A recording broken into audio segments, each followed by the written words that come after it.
Hello everyone, Shinto Bean here, playing some more Warhammer Combat cards, playing the second Apocalypse campaign of the week. This time we are playing as any of the four factions, Chaos, Tyranids, Orcs, or Necrons, against Space Marines, Servants of the Emperor, Tau, and Eldari, and we'll come up against curated decks, each one with everything at max level, and 400 deck points available. Of course, the AI does have access to even more than 400 points, so some of the enemies are quite difficult if you do not have strong cards in your collection, but I'm pretty excited for this campaign because I can use the pay-to-win Tyranids, which I purchased recently. So I started off with the Swarm Lord because it's just a really beastly warlord, but I decided to switch over to the Parasite of Mortrex because the special rule is just more interesting, and you have more points for bodyguards. So I've included 5 legendaries in this deck, including the big old Bio-Titan. So this thing is pretty fun. It has a massive ranged attack. And if you put it in the center lane, it can poison all 3 lanes. Big melee. And yeah, 555 health. This guy can heal it like 170 health or something. It's pretty insane. And then we also got 2 other ranged units. Shields, of course, are very good at max level, so the Exocrine is quite good. And then the Screamer Killer is also another nice one with max level Fear in addition to Barrage. So plenty of range there. We've got 1 Psyker, the Maleceptor, which has 2 shields and Sonic Blast. And then the others are mostly melee units. So we've got the Death Leaper with a massive Furious Charge, although the one thing that is kind of annoying with the Parasite of Mortrex is that your first melee attack will deal less damage.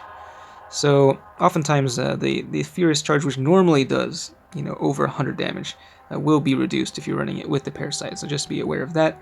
We've also got the Broodlord, which has a pretty good psychic attack in addition to melee. And then, of course, the Abominant with Deathblow, which is a very useful one to run with the Parasite. So we're going to try that out. Before we start, just take a quick look at the shop. We do have 1 new card here. This is a massive Chaos Lord of Skulls, which has Berserk and Barrage. So 115 points, and at the max level, yeah, it's pretty chunky boy. So that is another one of those pay-to-win cards. But yeah, let's go ahead and deploy. We're on level 7 out of 20. The final reward is Cypher, so definitely aiming for that. Don't have him in my collection yet. So let's go ahead and deploy and see how this Parasite does. Alright, so we're up against Canoness Viridian. Should be an interesting matchup. I imagine she'll be running a lot of melee units, which, if we deploy, are ranged units, and we are able to counterattack with melee.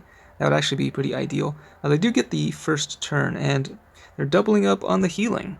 So yeah, the AI, that's another thing they can do, is they can... oh, hold on, let me see. Oh, oops. I accidentally deployed that. Well, we'll see if that was the right decision. So the AI can duplicate the same card in the deck, which you cannot do as the player. And, I mean, we could go all ranged. I think I'm going to throw this thing down, though, the Abominant, just so we can start working its melee attack up with the Berserk early on. And they're going Psychic. So yeah, we're going to start off with a melee on our end. And actually, you know what? I think actually going ranged here makes more sense, just so we can poison all 3 lanes, because if we use melee, we're sort of just wasting all of those attacks, since we'd only actually be able to infest the center card with Taunt. So yeah, going ranged instead, and 16 damage at the end of each turn from the poison.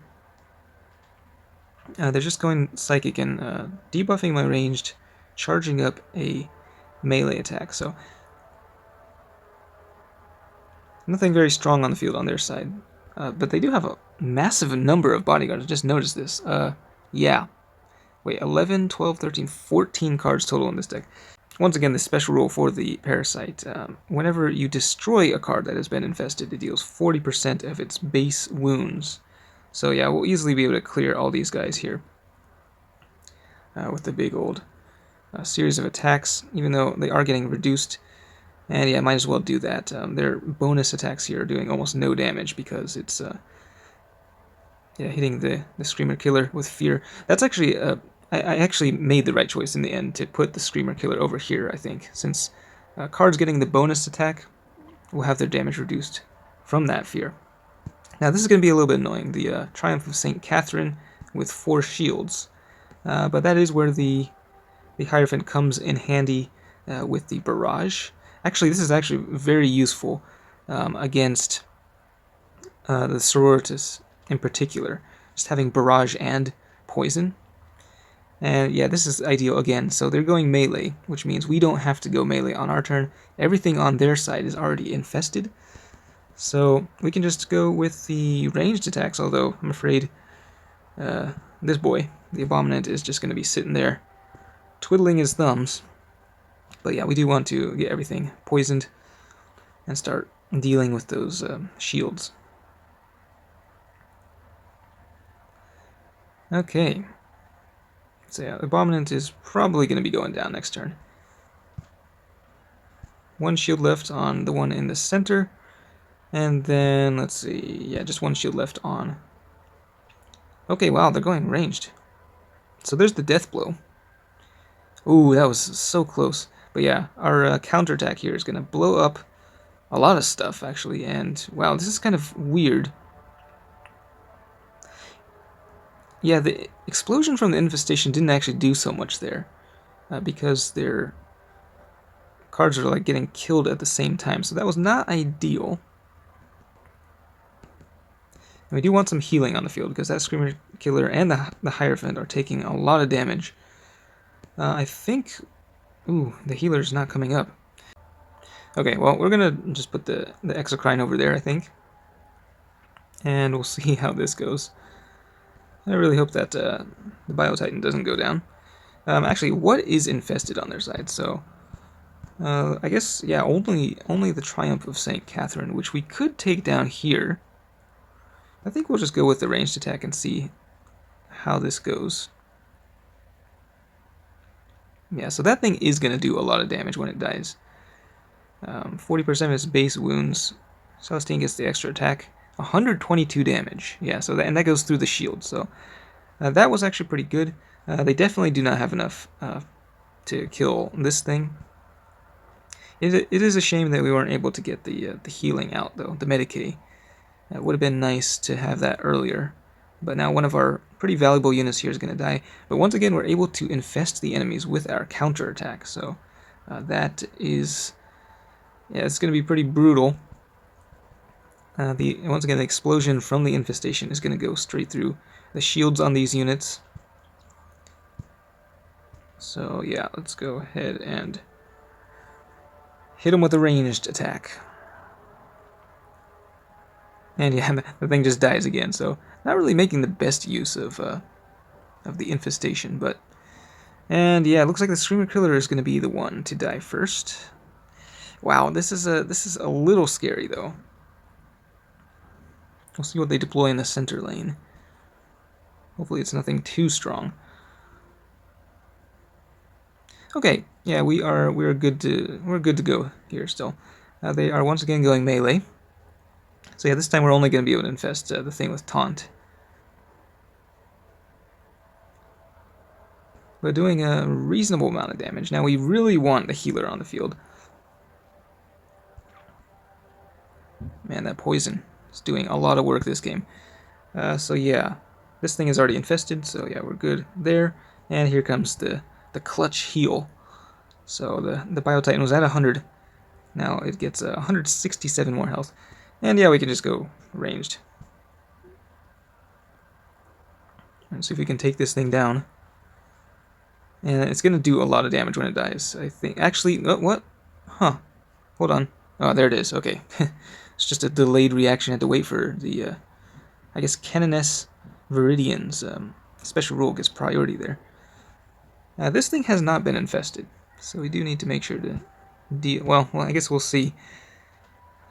Ranged attack might just go straight through, because these shields only block 78 damage. But yeah, starting to deploy some weak stuff here. 3-point card here.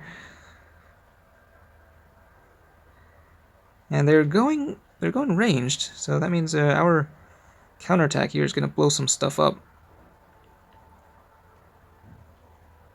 Yeah, I didn't really need the explosions there, but this should be interesting. Yeah, so we can go I think we can just keep the Bio-Titan there and just hit him with like a... let's go with the Death Leaper, I guess. See if we can take down this one. Furious Charge will do reduced damage because it hasn't been infested yet. So, boom. But then, yeah, with the outflank, we've been charging up a melee attack this whole time. So, yeah, this is going to do a lot of damage. Again, reduced damage from the Exocrine and the Hierophant. But then when Junith dies, 40% of her base health is going to hit Canoness Viridian. So that's going to be 98 damage straight through the shield. And looks like they're actually going to be able to take down the Hierophant, but then this Sister Repentia is going to die. And I think she's going to blow up too. I have to wait for all these things going on. 32 damage, leaving Canoness Viridian at 6 health, and the poison just finishes her off. That's something you don't see every day. Poison killing a warlord that still has shields remaining. Yeah, so you can see that was a pretty solid defense, but we had a pretty good counter to it. I didn't even have to bring out the Psionic Blast to deal with the shields, the poison, and then the explosions from the Ripper Swarms just tore right through those guys. So this is a pretty fun deck to use, and I think I'm just going to keep running this one. I mean, there's so many other fun combos that are possible, but after buying those Tyranid bundles, I really just want to make use of them because I normally have those cards at such a low level that I can't use them. So let me know what sort of build you are running for this campaign. That's it for this one. Thanks for watching, and I will see you next time.